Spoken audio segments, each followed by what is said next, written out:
सद्गुरु सुखदा महिमा कही न जाए। जो कुछ कहूँ तुम्हारी कृपा मौत कछु न बसाए।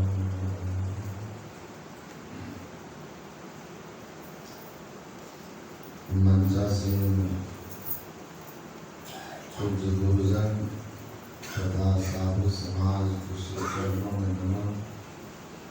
परम आदरणीय साधक वृंद, सत्संग प्रेमी महान भावों, धर्मानुरागिनी माताओं एवं धर्मशिला बहनों,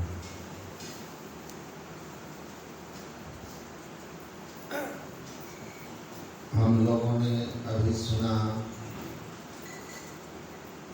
कि ब्राह्मणी के शिकायत करने पर कि आप संध्या वंदन नहीं करते, इसलिए हमें दूसरी ब्राह्मण महिलाएं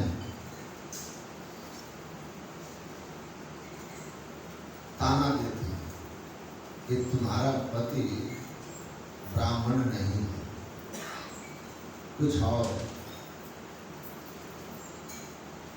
आप संध्या वंदन क्यों नहीं करते? आध्यात्मिक प्रसंग है और अध्यात्म का संबंध शरीर से है।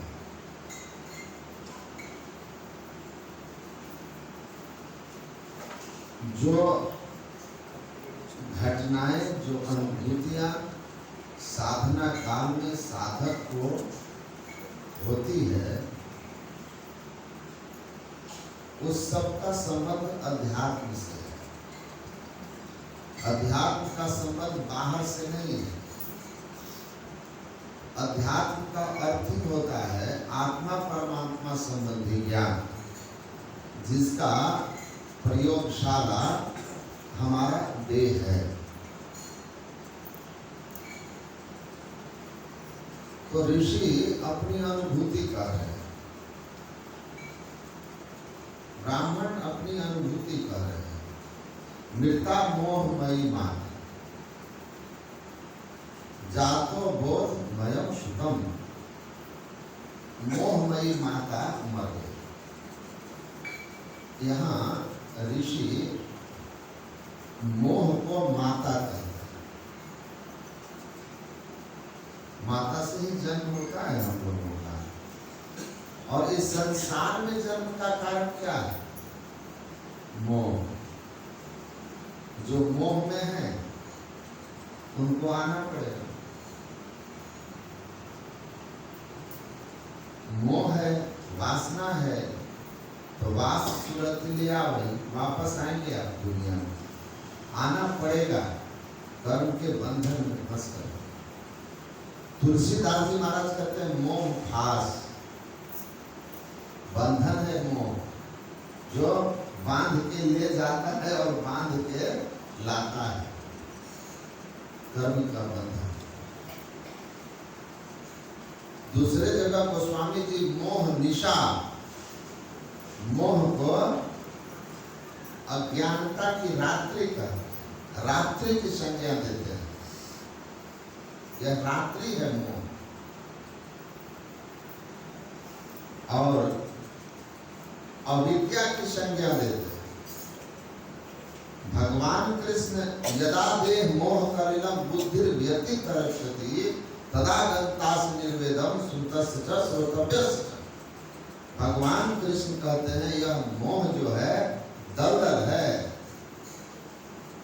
हे अर्जुन, मोह के दलदल से जब पार कर जाओगे तब सुने हुए, अनुभव किए हुए और नहीं सुने हुए भी सभी भोगों से तुम हमेशा के लिए मुक्त होकर के परम शांति को प्राप्त करोगे। सबका कारण क्या है? सारे दुख का कारण क्या है? मोह सकल व्याधिर कर मूला अत्यहिते पुण्य उपजहि बहु सुला।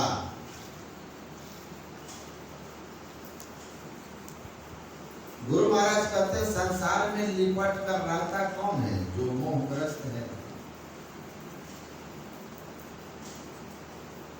और ये मोह में जो फंसा हुआ है, भगवान वराह ने महर्षि ऋभु से कहा था कि जो मोहग्रस्त है, दुखौघमयम जगत, उसके लिए यह संसार, मोहग्रस्त के लिए संसार कैसा है? दुखमय है। जननी कुटोरे प्यारे जग पर देसवा, सुख कछु हुआ नहीं। उसके लिए यह संसार दुखालय है।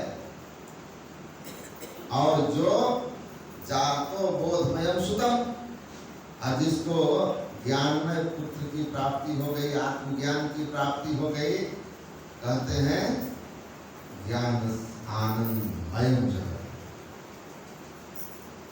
मोहग्रस्त अज्ञानी के लिए यह दुखालय है, और आत्मज्ञान में प्रतिष्ठित व्यक्ति के लिए हे ऋभु, यह संसार परमात्मय है, आनंदमय है, क्योंकि सर्वखलविदं ब्रह्म, उसके लिए तो ब्रह्म सत्यम जगन मिथ्या, जीव ब्रह्मय बना ब्रह्म की अवस्था होती है। तो मोहमयी माता सारे दुख का कारण, दलदल अज्ञानता की रात्रि, और इस मोहमयी माता के मर जाना, इस मोह से मुक्त हो जाना, इस मोह की रात्रि से बाहर हो जाना,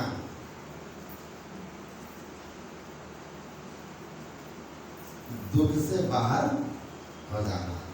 और दुख कोई चाहते नहीं। तो ऋषि को यह जो अनुभव हुआ, संध्या बंदन, 3 संध्याएं हैं।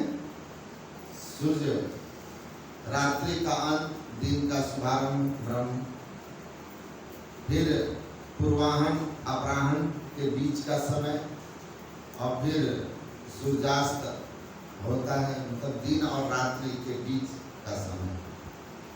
तो संध्या का संबंध जो है, समय का संबंध जो है, वो सूर्य की गति से है।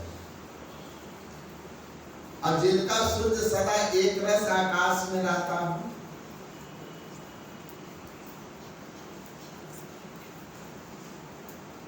तो उनका संध्या बंदन कैसे होगा? तो बाहरी बात तो है ही नहीं, बाहर कोटि उपाय करिए अभियंतर ग्रंथि नहीं छूटे। बाहर के उपाय से तो ये जड़ चेतन की जो ग्रंथि है, चेतन आत्मा जो स्थूल सूक्ष्म कारण महाकारण 4 जरावरण में फंसा हुआ है, या बाहर के किसी उपाय से तो छूटने वाला नहीं है। और जब तक ये नहीं छूटेगा, तब तक विद्यते हृदय ग्रंथि छिद्यन्ते सर्व संशया, संभव ही नहीं है कि संशयों का नाश हो जाए और परे से परे का दर्शन हो जाए और हमारा कल्याण हो जाए। तो संत लोग समझाते हैं कि कौन सा चेतनमय वह सूर्य है जो आपके अंदर में, साधक के अंदर में प्रकट होता है। यह प्रकाश रवि जाके ऊर्जब, यह प्रताप रवि जाके ऊर्जब करे प्रकाश। गोस्वामी जी ने इस सूर्य की महिमा का वर्णन किया है।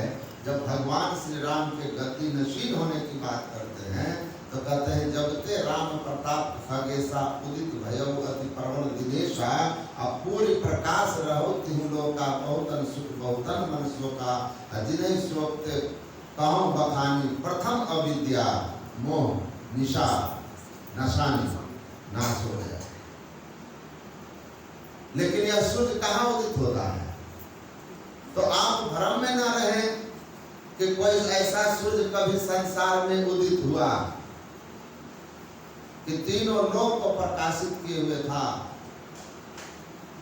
यह प्रताप रवि जाके ऊर्जब करे प्रकाश। यह रवि, यह सूर्य हमारे हृदय में जब उगता है तब अविद्या रूपी रात्रि का नाश होता है। इस पर गुरु महाराज ने सुंदर टीका लिख दिया है। और गुरु महाराज के साहित्य को पढ़ेंगे तो आपको सब समझ में आ जाएगा।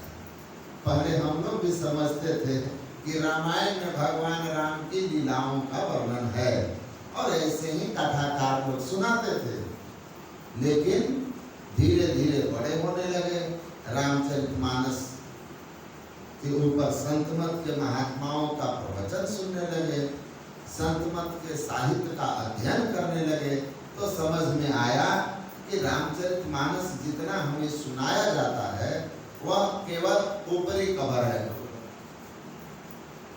ऊपरी कवर, भीतरी बातें जो है वो नहीं बताई जाती। जबकि तुलसीदास संत हैं और उन्होंने अपने अनुभवों को अनेक संवादों के माध्यम से जन कल्याण के लिए लिखा है और गुरु महाराज ने उसको जन कल्याण के लिए टीका करके सरल कर दिया। तो गुरु महाराज कहते हैं कि भ्रम में मत रहना कि ऐसा कहीं कोई सूर्य उदित हुआ था, यह उदित कब होता है। गुरु महाराज उस टीका में लिखे हैं, प्रवचन में भी है कि नवधा भक्ति की छठी भक्ति करके जब कोई छठी भक्ति की पूर्णता होती है, प्रकाश मंडल के आप केंद्र में जाते हैं, उस अवस्था में त्रिकुटी एक स्थान है जहां जाकर के पूर्ण सूर्य का दर्शन होता है, वह वहां प्रकट होता है। यह कहीं बाहर में सूर्य उदित नहीं होता। हृदय आकाशे चिदादित्य सदा भास्ति भास्ति नास्मेति न च उदेति कथन संध्या मुखास है। मेरे हृदय आकाश में चैतन्य रूपी सूर्य, ज्ञानमय सूर्य सदा उदित रहता है, सदा उदित रहता है। क्या संध्या में तो चैतन्यमय सूर्य, ज्ञानमय सूर्य, यह प्रताप रवि जाके उर्जव करे प्रकाश, ये बाहर में कहीं नहीं होगा। ये तो अध्यात्म है, संत लोग इसका विलक्षण मार्ग है। गुरु संत पलटू साहब की वाणी में है, जा उस देश की बात मैं कहता हूं, आसमान के बीच सुराख है, बादशाह उसी बीच बैठा है, सूझ पड़े बिन आंख है जी, सुर्ख तो उसका चेहरा है, आफ्ताब तसर दुख लाख है जी, पलटू हु आवाज आवे कहा मेरा दिल मुस्ताक है। क्या कहते हैं, उस देश की बात मैं कहता हूँ, आसमान के बीच सुराख है जी। मैं उस देश की बात करता हूँ जहां आसमान में छेद है। आसमान में छेद कर सकेंगे आप? दुनिया के कोई अस्त्र शस्त्र आसमान को नहीं काट सकता, क्योंकि आकाश पंच भौतिक तत्वों में सबसे सूक्ष्म है और स्थूल सूक्ष्म को काट ही नहीं सकता, क्योंकि सूक्ष्म स्थूल में व्यापक होते रहता है। लेकिन पलटू साहब कहते हैं कि ये जो बात मैं कह रहा हूं वह सूर्य, आफ्ताब मतलब होता है सूर्य, तसद्दुक लाख है जी, इस सूर्य के से 1,00,000 गुना अधिक वह सूर्य प्रकाशमान है। मैं उस सूर्य की बात कह रहा हूं। वो कहाँ है? आसमान के भी सुराख है जी। आंख बंद करते हैं ना, आंख के अंदर में अंधकार है, इस अंधकार में छेद करना होगा। सब श्रील लील अपील पेले खेले खुली खुली लग पड़े। तुलसीदास कहते हैं, सुख दुख को समभाव में रह करके और जो गुरु के द्वार पर पड़े रहता है, छड़ के गुरु द्वारा सीखा हो द्वारे जाए ना, आज सुख दुख जिंदगी दे बिचारे या तो तू घबराई ना।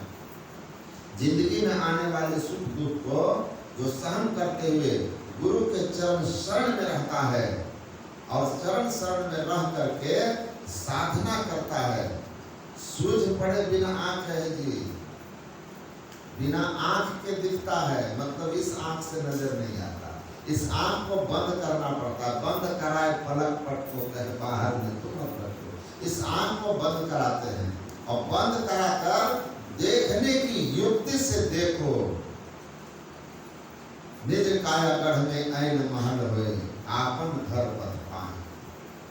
आपके शरीर रूपी गढ़ में अपने निज धाम जाने का रास्ता है, और वह रास्ता अंतराकाश से शुरू होता है, और उस अंतराकाश में प्रवेश करने के लिए आपको रास्ता कहां से है यह गुरु बताते हैं। ऐन महल राह गई है बड़ी झीनी है साधो नैन नगर से। इस झीने रास्ते में प्रवेश करना होगा, और बिन दया संतन की में ही जानना इस राह को हुआ नहीं, होता नहीं, वह होना है नहीं। तो सबसे पहले इस आसमान में सुराग करना होगा। तुलसी साहब कहते हैं जो नहीं कटने योग्य है दुनिया के किसी अस्त्र शस्त्र से, वह अंधकार कट जाता है जब युगल दृष्टि की धारें एक हो जाती है, तब वह आसमान इस अंधकार में छेद हो जाता है। वह आदो तारक व दृश्यते, सबसे पहले बिंदु प्रकट हो जाता है जब इस आसमान में छेद होता है। और ये इसको काटने वाला केवल और केवल दृष्टि की युगल धारें हैं। इसके अतिरिक्त और कोई वस्तु इस अंधकार को नहीं काट सकती। जो अपने जुगल दृष्टि की धारों को एक कर लिया, एक बिंदुता की प्राप्ति कर ली, वह अपने अंदर के आसमान में छेद कर दिया, सुराग हो गया। और ये किसको सूझेगा? बिना अकेली पानी में आग लगे अंधे को सूझे, यह उल्टा बेल कोई बिरला बूझे। अंधा बनना होगा, बाहर के दृश्यों को भूल जाना होगा, देखा को अनदेखा करके अनदेखा को देखा, अक्षर पढ़ रहा निरक्षर नहीं अक्षर दिल देखा। संत की वाणी देखिए क्या कर रहे हैं, देखा को अनदेखा करके आंख बंद कर लिए। अब बाहर का दृश्य दिख नहीं रहा है, लेकिन मानस दृष्टि दुनिया में घूम रही है। मानस दृष्टि से देखे हुए संसार का चिंतन हो रहा है। इस देखे हुए को भी मानस दृष्टि से भी बंद कर दीजिए। जब आपकी मानस दृष्टि भी रुक जाएगी, बंद कर पलकों को वो कर मन की छटपट अंतरे, मध्य सन्मुख बिंदु झलके लग लेता से अंतरे। मन जब शांत हो जाएगा और आपको पता है कि देखना कहाँ है, दो नैना बीच सन्मुख देख, यही तो बात है। सिमटी हुई निगाह से दो नैना बीच सन्मुख देख, एक दृष्टि एक बिंदु मिले दृष्टि दो भेद। दीक्षा में समझाया गया होगा किस तरह देखना है। तो ठीक ठीक देखेंगे तरीके से दृष्टि की धारें मिल जाएंगी, अंतराकाश में चढ़ाव हो जाएगा, पिंड से ब्रह्मांड की ओर चलेंगे, दिव्य दृष्टि खुल जाएगी।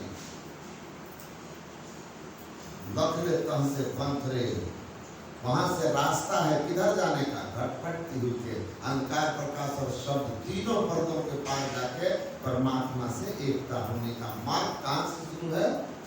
लखले तह से पंथरे। अद्भुत अंतर की डगरिया है, अंतर की डगर है। इसमें बहुत मेहनत नहीं है शरीर के लिए, मन से लड़ाई है जबरदस्त। मन से जबरदस्त लड़ाई होगी। शरीर को आराम से बैठाइए, सीधा होकर आंखें बंद कीजिए, पलक सह गिराइए, मंत्र जप शुरू के बाद दो नैना भी सन्मुख देख की युक्ति से देखना शुरू कीजिए। और अगर मुस्तैदी से देखेंगे तो गुरु कृपा से कुछ न कुछ समय के अभ्यास के बाद दिखेगा। तो देखते हैं बिंदु चंद तब सूर्य प्रकाश से शब्द महल शब्द लहर लहराई हो, जो अति सिमटी रहे सुख मन में ताको पड़े जनाई हो। आदो तारक व दृश्यते ततो चंद्रमंडलम ततो मध्याह्न सूर्य मंडलम। सब कर्म से दिखता है। और वह जो सूर्य है जो दिखता है त्रिकुटी में सूर्य उगे हो, वह सूर्य जब प्रकट होता है तब इससे 1 लाख गुना विशेष सूर्य है जिसके दर्शन से मिलता मोहमयी माता होती है। काम क्रोध आदि विकारों का नाश होता है। गुरु महाराज की टीका में है, हमारा अनुभव नहीं है, पर गुरु महाराज ने जो कहा वो मैं आपको सुना रहा हूं। एक बात इधर उधर की नहीं, न बना के बोलता हूं, न सुनी सुनाई बोलता हूं। अगर साहित्य में या किसी ग्रंथ में है तब बोलता हूं, क्योंकि संत मत है ना, यहाँ बात बनाई जग ठगा मन पर बोधा नहीं, आप कहे कबीर मन ले गया 1,84 माही। आप लाख उपाय कर लीजिए, आंख बंद करने पर अगर मनों में जगत में घूमेंगे तो जब भी नहीं होगा, जब भी नहीं होगा। कुछ दल बहादुर बाबा यहाँ पर कहे थे, जब मैंने उनको कहा 96 में मैं बीएससी में था, तब पटना विश्वविद्यालय में, मैंने कहा हुजूर गुरु महाराज ने लिखा है कि जब ध्यान करने से अंदर में प्रकाश दिखता है, चंद्रमा दिखता है, सूर्य दिखता है, बात सही है। तो वो ऐसे, उनका जो अंदाज था वो ऐसे किए, जीभ निकाल के, और तब कहते हैं क्या बोलता है बेटा, गुरु महाराज झूठ बोलेंगे तो सच कौन बोलेगा। मैं अपनी बड़ाई के लिए नहीं बोल रहा हूँ, उन्होंने कहा था मुझसे, मैं अपनी बड़ाई के लिए नहीं बोल रहा हूँ। दल बहादुर इसी आश्रम में जम के किया है, अब भक भका भक भक सब देखा है। मैं गवाही देता हूँ गुरु महाराज ने जो कहा है, उन्होंने कहा था, मैं गवाही देता हूँ, दल बहादुर गवाही देता है, गुरु महाराज ने जो कहा वो सही है। संतन की कौन साथी साथी वे कहते हैं, वे कहते हैं, तो कहते हैं लाख गुना। गुरु महाराज कहते हैं, तो तुलसी साहब कहते हैं कोट मान छवि तेज उजाली, इससे करोड़ों गुना अधिक वह सूर्य प्रकाशवान है। अब गुरु महाराज कहते हैं करोड़ लाख नहीं, जा सम्मुख या सूर्य अमित अंधार है, ऐसो सूर्य महान चंद हद पार है। जिस सूर्य के सामने यह सूर्य अमित, इतना गुना की गणना में नहीं आएगा, ये अरब खरब समाप्त हो जाएंगे। अमित अंधार है उसके सामने, ऐसा सूर्य चंद हद पार है, त्रिपुटी में उसका दर्शन होता है। जो दोपहर गगन में बिछाई दास उदास गया, ऐसा वो अनुभव है, ऐसा वो सूर्य है। लेकिन सूरत त्रिपुटी चढ़े सूर्य पर देखिए, उस सूर्य को देख करके और सूरत अड़ जाती है, क्योंकि उसको देख करके जिया जुड़ावई रेखी गुरु महाराज लिखते हैं। क्यों? इस सूर्य में तो आप एक क्षण नहीं देख पाते हैं भाई दोपहर में, और उसको देखकर सूरत अड़ जाती है।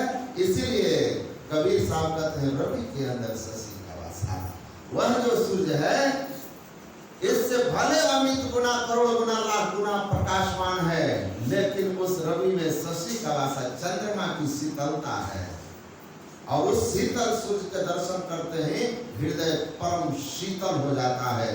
और उसके बाद शोर होत शोरति घोर शब्द मंडल है, और उसको पार करके फिर निशब्द मंडल परम पदम है। तो सारा अध्यात्म अंदर की बात है और संतमत अंदर की बात है। ये घट रामायण है, और इसी का ज्ञान का प्रचार संत लोग करते हैं। तो आइए अब पूज्य बाबा से इसकी और व्याख्या विस्तार से सुनिए। बोलिए श्री सद्गुरु महाराज की।